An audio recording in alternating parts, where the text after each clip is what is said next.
जितना भी media news है इसको बैन कराइए, उनको जरूरत नहीं है। आप पैसा देकर सबको गलत न्यूज सुनवा रहे हैं, पब्लिक माने गुमराह हो रहा है। आप बताइए कि पुलिस तंत्र जो है 78 साल हो गया आज़ादी का, आज तक दक्ष क्यों नहीं बना? कोई फीस ले रहा है 5,000, कोई फीस ले रहा है 10,000, कोई ले रहा है 2,000, 1,000। अरे भाई, गरीब आदमी फीस कहाँ से देगा? 80% गरीबे है, आप 5% पर ध्यान दे रहे हैं।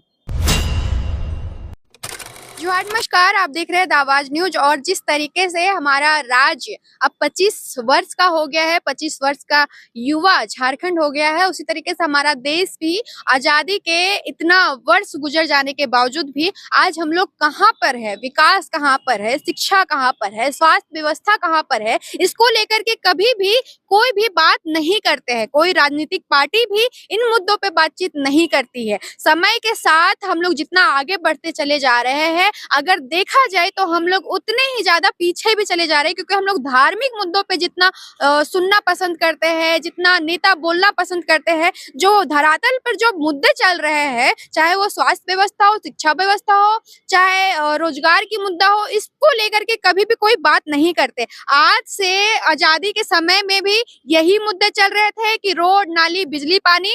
दादाजी, आपसे पूछ रहे हैं, रोड, नाली, बिजली, पानी का मुद्दा जब आजादी हुआ था तब भी यही मुद्दा था।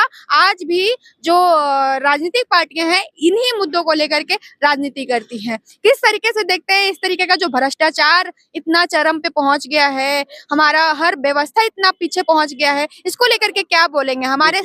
जय भारत। मैं एक माने सोशल वर्कर हूँ, किसान से पैदा हुआ हूँ, और इस संदेश को हम इसलिए दोहराना चाहते हैं, बोलने चाहते हैं कि छोटे छोटे मुद्दे, नाली, गली, रोड, ये इससे उत्थान होने वाला नहीं है देश में। देश में उत्थान वहाँ होगा जो मेन 3 लाइन करप्शन है। मैं 2 मिनट टाइम लूँगा, 3 मिनट, इससे ज़्यादा नहीं बोल सकता हूँ, क्योंकि जो मेन मुद्दा पर सरकार नहीं जा रहा है।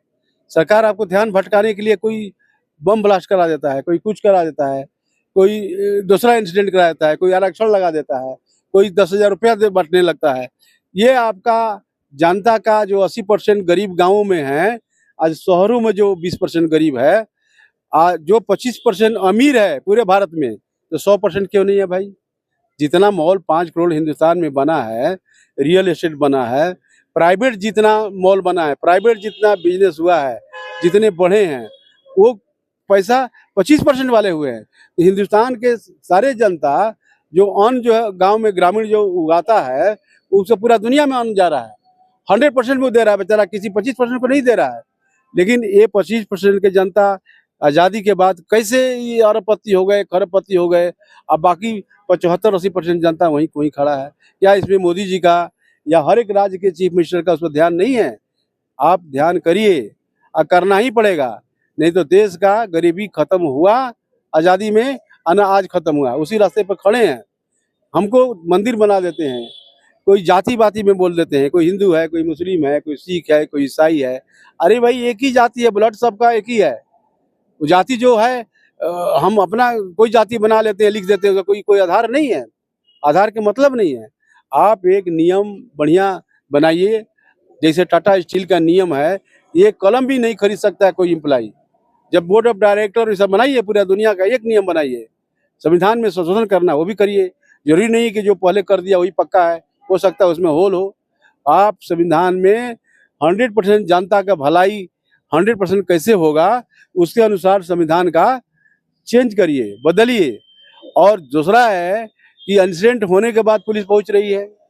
आजकल भारत में देखिए, कश्मीर में देखिए, ये दिल्ली में देखिए, लाल किला पर, अरे भाई, सबसे ज़्यादा सुरक्षा लालपुर, जहाँ प्रधानमंत्री निवास करते हैं। शर्म लगना चाहिए। आज तक मिनिस्टर जो केंद्र सरकार को 5-10 को रिजाइन करना चाहिए। शर्म लगना चाहिए कि जनता को वोट लेके और जनता को लुटवा रहे हैं। आप जो है नरेंद्र मोदी जी, आपसे मेरा रिक्वेस्ट कर रहे हैं, मुंह देख देख के काम मत करिए। आप सब जनता को, जो 80% जनता गरीब है, जिसके गांव में एक मेडिकल अस्पताल नहीं है, गांव में किसी का अच्छा शिक्षा का संस्थान नहीं है, बच्चे नेतरहाट क्यों जा रहे हैं? क्यों प्राइवेट खुलवाए हैं स्कूल? अरे प्राइवेट में 50 साल के लिए बैन कर दीजिए, उस सारे स्कूल को लूट लीजिए, लूटने के नहीं बोल रहे हैं, ये उसको छीन लीजिए और सरकारीकरण करिए उसको, स्कूल को। स्कूल की बात कर रहे हैं। एक नंबर हुआ। दूसरा नंबर हुआ मेडिकल का, दवाई का। जितने प्राइवेट दुकान 90% खोल दिए जी, सरकारी 1% है, 10% का है। आप प्राइवेट जितना है उसको बंद करिए, उसको फ्री करिए, अपने बंद हो जाएगा, अपने करप्शन बंद हो जाएगा। तो सरकारी दवाइयाँ भी तो अवेलेबल है। उसे होगा नहीं ना। आपको संख्या जो है पूरे देश का कितना है और कितना पर सरकारी स्कूल खुला है और सरकारी मेडिकल अस्पताल खुला है, उससे नहीं ना हो रहा है। उसमें दवाई है, आदमी जा रहे हैं, रोड पर सो रहे हैं, बाहर खड़े हैं। आप सारा प्राइवेट अस्पताल को कैप्चर करिए, नियम बनाइए और सबका रेट डिसाइड करिए। जैसे टाटा स्टील में जाइए, देखिए नियम कैसे बना है। वहाँ कहीं नहीं कुछ करप्शन हो रहा है। आपके यहाँ क्यों करप्शन हो रहा है? और जो पुलिस तंत्र है, देखिए 3 मुद्दा है हमारा।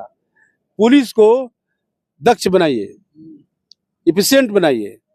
पुलिस कामयाब नहीं है, आज़ादी से लेकर अभी तक सारे थाना के नियम कानून अब चेंज नहीं कर रहे हैं। वो एक वैन घुमवाते हैं, वो क्या बोलते हैं वैनवा के नाम जी? एक वैन घूमता है ना, उसका नाम है, अरे जो पुलिस का वैन रात दिन पीसीआर। आप पीसीआर तो लूला लंगड़ा हो गया। बताइए, आप उसका भी बंद करिए। हम तो बोले कि थाने बंद कर दीजिए, पूरा करप्शन खत्म हो जाएगा। करप्शन थाना स्टार्ट करता है, पूरे देश के थाना। कश्मीर के अलग नियम बना रहे हैं। सुरक्षा का आप प्रतिबंध वैसा रखिए कि जो विदेश से कोई आदमी आतंकी नहीं आए और आतंकी ना हो। चलिए, आपने बहुत अच्छा बात बोला है और मैं आपसे यही सवाल पूछूंगी कि अभी लोकतंत्र में हम लोग रह रहे हैं, जनतंत्र में रह रहे हैं। यहाँ जो सत्ता में जो बैठते हैं उनको जनता चुनती है, पर जो जनता के द्वारा चुने जाते हैं वो लोग लग्जरियस गाड़ी में घूमते हैं, लग्जरियस लाइफ जीते हैं। और जो जनता उनको वोट दे करके उनको जितवाती है, जो उनको उस जगह पे बैठाती है, वो लोग एकदम गरीब है। उनको 2 वक्त का खाना भी नहीं मिल रहा है, तो उनको अच्छा शिक्षा भी नहीं मिल रहा है, उनका तबियत खराब हो रहा है, तो सही से स्वास्थ्य व्यवस्था नहीं मिल रहा है। तो क्यों? ये बात हम आपको बोल चुके, आप समझ नहीं पाए। आप कोई भी जी न्यूज है और आज तक है, जितना भी मीडिया न्यूज है इसको बैन कराइए, उनको जरूरत नहीं है। आप पैसा देकर सबको गलत न्यूज सुनवा रहे हैं, पब्लिक माने गुमराह हो रहा है। आप बताइए कि पुलिस तंत्र जो है 78 साल हो गया आज़ादी का, आज तक दक्ष क्यों नहीं बना, इफिशिएंट क्यों नहीं बना? क्यों करप्शन हो रहा है? क्यों होल हो रहा है? क्यों पैसा लिया जा रहा है केस करने के लिए? क्यों आदमी को दौड़ाया जा रहा है? अरे भाई, पुलिस तंत्र हाईएस्ट करप्शन है पूरे देश का। दूसरा नंबर है मेडिकल, शिक्षा, उसमें आरक्षण क्यों किए हैं? फ्री करिए, पूरे देश के जनता को फ्री करिए, प्राइवेट को बंद करिए या प्राइवेट को भी उसमें मिलाइए और सबका दाम प्राइस बराबर करिए। कोई फीस ले रहा है 5,000, कोई फीस ले रहा है 10,000, कोई ले रहा है 2,000, 1,000। अरे भाई, गरीब आदमी फीस कहाँ से देगा? 80% गरीबे है, आप 5% पर ध्यान दे रहे हैं। आज मॉल जो बना है किसका है? 25% वाले को है।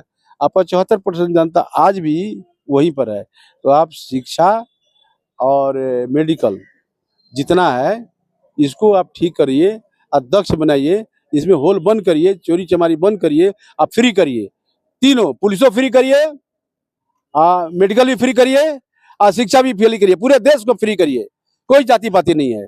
आपने गरीब जनता के लिए आवाज उठाया, ये बताया कि सरकार को गरीब जनता के लिए भी सोचना चाहिए, पर ये 80% गरीब जनता। चलिए, यही गरीब जनता जब वोट देना होता है, यही जो खड़े होते हैं जब इलेक्शन में कोई प्रत्याशी, तो वो स्वास्थ्य, शिक्षा, रोजगार के मुद्दों पे बात नहीं करते हैं। और वो लोग जो वोट दे रहे हैं वो भी धर्म के मुद्दों पे जब कोई बोलता है कि हम इस जगह का नाम ऐसे बदल देंगे, तो वहां पे तुरंत लोग उनको वोट दे देते हैं। या फिर कोई धार्मिक मुद्दों पे बात करता है, हिंदू मुस्लिम करता है, तब उनको पूरा बड़ा नेता बना दिया जाता है। पर जो वही कोई अच्छा शिक्षित व्यक्ति एक तरफ खड़ा होता है और वो कुछ अच्छी बात करता है जिससे विकास होगा, जिससे रोजगार मिलेगा, जिससे शिक्षा बढ़ेगी, तो उस चीज पे जनता का भी रुझान नहीं होता। वही गरीब जनता उनको वोट नहीं देती। उस पे क्या बोलिएगा?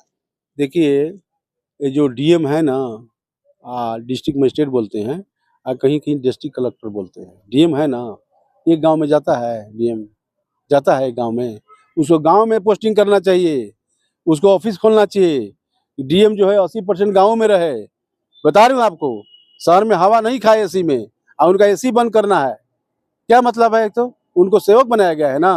डीएम जनता का सेवक है और वो लग्जरियस लाइफ जी रहे हैं जो हाँ। सेवक है, और जो मालिक है वही गरीब रह रहे थे। यही तो मेरा सवाल था। देखिए, जो डीएम है, बीडीओ है, सीओ है, एक और डीडी की क्या बोलते हैं, एग्रीकल्चर का है, डीओ है, ये 4-5 जो तंत्र है ये पूरा लूट रहा है। हर डीएम लूट रहा है, हर ये सीओ दाखिल खारिज के लिए के पैसा, सुन लीजिए, बंटवारा का कागज बनाने के लिए पैसा, रसीद बनाने के लिए पैसा, क्या ये डीएम को नहीं दिखा रहा है? क्या ये सीओ को नहीं दिखा रहा है? क्या ये मुख्यमंत्री को नहीं दिखा रहा है? कोई भी मुख्यमंत्री हो, ये सारे चीज फ्री करिए, तंत्र को यूज करिए, वो जनता के लिए उनको बनाया गया है। ये सारा ऑफिस बंद करिए, ऐसे ही चलेगा। आपको नहीं लगता जिस तरीके से आप जागरूक हो, इस तरह से हर जनता को जागरूक होना चाहिए? रोड पे तो निकल जाती है जनता, लेकिन कोई धार्मिक मुद्दों को लेकर के झंडा लेकर के निकल जाती है आंदोलन करने के लिए, लेकिन कभी भी इन सब मुद्दों को लेकर के तो कभी भी आपने नहीं देखा होगा कि जनता कभी बाहर निकली। तो आपको नहीं लगता कि ये सब जो स्थिति है गरीब जनता का, उसका कहीं ना कहीं थोड़ा जिम्मेदारी तो उनकी भी है कि जब वो वोट देना होता है तो सही व्यक्ति को वो नहीं चुनते हैं, जब उनको सही मुद्दों के लिए आवाज उठाना होता है तो कोई आवाज नहीं उठाते हैं। अभी अगर आप भी ये सब बातों को बोल रहे हैं, मुझे नहीं लगता कि आपके इस वीडियो को भी बहुत सारे लोग प्यार देंगे और बहुत सारे लोग देखना या सुनना पसंद करेंगे। बट अगर वही अभी आप कुछ भड़काऊ बात बोल रहे होते, कुछ अलग बात बोल रहे होते, तो आपकी बातों को भी बहुत ध्यान से सुना जाता। क्या बोलिएगा? देखिए, 78 साल से जो जनता गरीब है आज भी वहीं पर है। 78 साल पहले आज़ादी मिली थी ना, आज भी जनता वही है। 80% किसान, शहर के गरीब, आदिवासी आज भी वही हैं। इसको संज्ञान करना चाहिए। जो देश का नेता बनता है, मुखिया बनता है, वो सारा कानून बना सकता है, उसे जिताए ना हम लोग। अगर वो बना देगा कि मुख्यमंत्री को ये करना है, ये नहीं करना है, तो मुख्यमंत्री गलत करेंगे, गलत काम आप होल छोड़ देते हैं। इलेक्शन में खड़ा होने के लिए गरीब आदमी को नाम नहीं लिखते हैं, वो बोलते हैं कि 2 करोड़ लाएगा तो उसको हम टिकट देंगे। क्या ये मोदी जी को समझ में नहीं आ रहा है?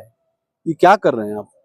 इसको बंद करिए, शिक्षा बंद करिए, कोई पैसा एकदम फ्री में सब दवाई दिवाइए, फ्री में शिक्षा दिवाइए, कोई प्राइवेटाइज का नहीं। फ्री में शिक्षा तो मिल ही रही है ना, 12 क्लास तक तो बच्चों को फ्री शिक्षा तो मिल ही रही सरकार की तरफ। देखिए, आपको 125-150 करोड़ जो संख्या हो गया, मैंने देश का आबादी हो गया, कितना परसेंट को मिल रहा है? 5% आदमी को भी नहीं मिल रहा है। और दवाई का जो दुकान खोला है सरकारी, उसमें नहीं मिल रहा भाई। आधी दवाई है, आधी नहीं है। उसको हॉस्पिटल में जाने के नहीं है हम लोग को। हम गए थे एक दिन हॉस्पिटल में, सुन लीजिए, हॉस्पिटल में हमको बोलता है कि आप कुर्सी लेके आइए। अब हम कुर्सी कहाँ से लेके आएंगे? तब आपको हम पानी चढ़ाएंगे, चाहे हम बीपी चेक करेंगे। तो अब सवाल है कि हम हॉस्पिटल से आ गए, प्राइवेट में गए तो बोलता है कि 12,000 रुपया लेंगे। गनी भैया तुम कम से कम बीपी नाप लो, जो पैसा बोलो दोगे, हम 12,000 पैसा कहाँ से दे, गरीब आदमी कहाँ से देगा?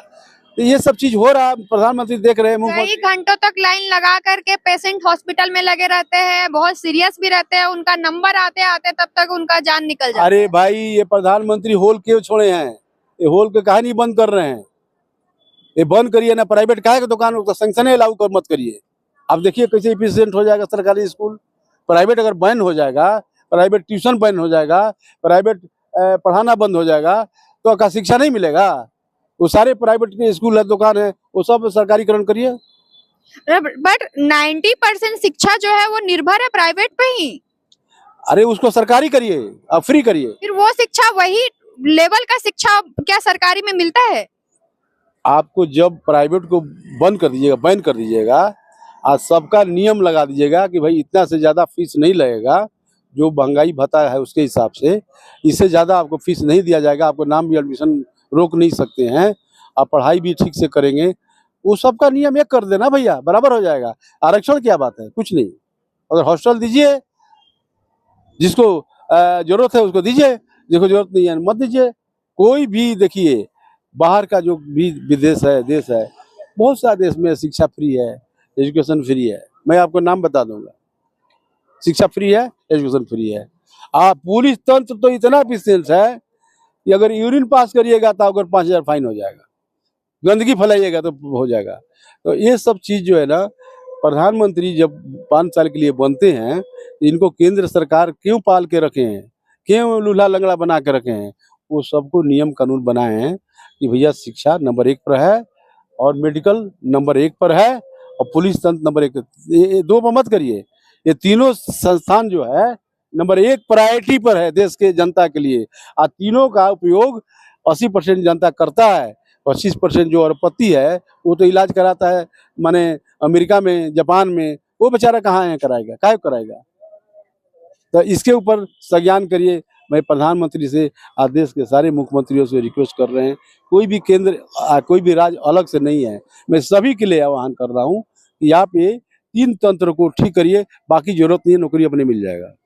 चलिए, तो आप कितनी सहमत है? हमारे साथ बैठे हुए थे एक समाज सेवी, क्या नाम हुआ वैसे आपका? देखिए, हमारा नाम चंद्रमा सिंह है और हम माने समाज सेवा में आज से नहीं कर रहे हैं, 5 साल से हम इसमें समाज सेवा में कर रहे हैं। समाज सेवा कहने का मतलब गरीब को शिक्षा देना, उनको हेल्प करना पढ़ाई के लिए, ट्यूशन के रूप में बिना पैसा का। और किसी को ऐसा बीमारी हो गया तो जितना हमारे पास में हो सकता है 100 रुपया है तो उसमें से हम 25 पैसा उनको देखता हूँ कि देने लायक है तो खर्चा करता हूँ। चाहे हम चंदा मांग के करूँ चाहे अपना परिवार से माने संज्ञान करके दूँ, लेकिन जितना औकात है उतना हम करते हैं, ऐसा ही नहीं करते हैं। आज भी हम पढ़ाते हैं, गरीब के बच्चों को पढ़ाते हैं, घर जाके फ्री में पढ़ाते हैं, पैसा नहीं लेते हैं, उसमें हमारा समय भी कट जा रहा है। और दूसरा है कि गरीब के बच्चे पढ़ भी रहे हैं। अब ये सब सारा चीज़ कब तक होगा, इसलिए हमने रायपुर अभी जाएंगे, छत्तीसगढ़ में मेरा काम है समाज सेवा का, और बिहार में जाएंगे, उड़ीसा में जाएंगे, बंगाल में जाएंगे, दिल्ली जाएंगे। हर राज्य में हमको प्रचार नहीं करना है, हम सब व्यक्तियों को संज्ञान करूँगा कि भाई ये तीन मुद्दों पर हम लोग को ध्यान आकर्षित करना है, उसी को वोट देना है। जो शिक्षा और मेडिकल और पुलिस तंत्र को ठीक कर रहा है, करेगा नहीं, को तो बोलेगा कि तुमको 10,000 देते हैं, जैसे मोदी जी दे दिए, 5,000 दे देंगे, 1,000, उससे क्या होगा, गरीबी मिटेगा? वो बेवकूफ बनाने वाला मैटर है। चलिए, तो जो भी बातें इन्होंने कही, आप कितना सहमत है उनसे, उनकी बातों को लेकर के, उसको लेकर के अपनी राय को जरूर कमेंट बॉक्स में लिख करके दे। और ऐसे बहुत सारे लोग हैं, ऐसे बहुत सारे समाज सेवी लोग हैं जो इन सब मुद्दों पे सोचते हैं। और ये हमारे साथ एक दादाजी बोल दीजिए, और इस तरीके से बहुत सारे लोग हैं और इनको कोई भी नहीं जानते, तो बहुत ही अच्छी बात है। और इनकी बातों को लेकर के क्या राय रखते हैं, आप अपनी बात जरूर लिखें। और फिलहाल के लिए इतना ही, आप देखते रहे द आवाज न्यूज।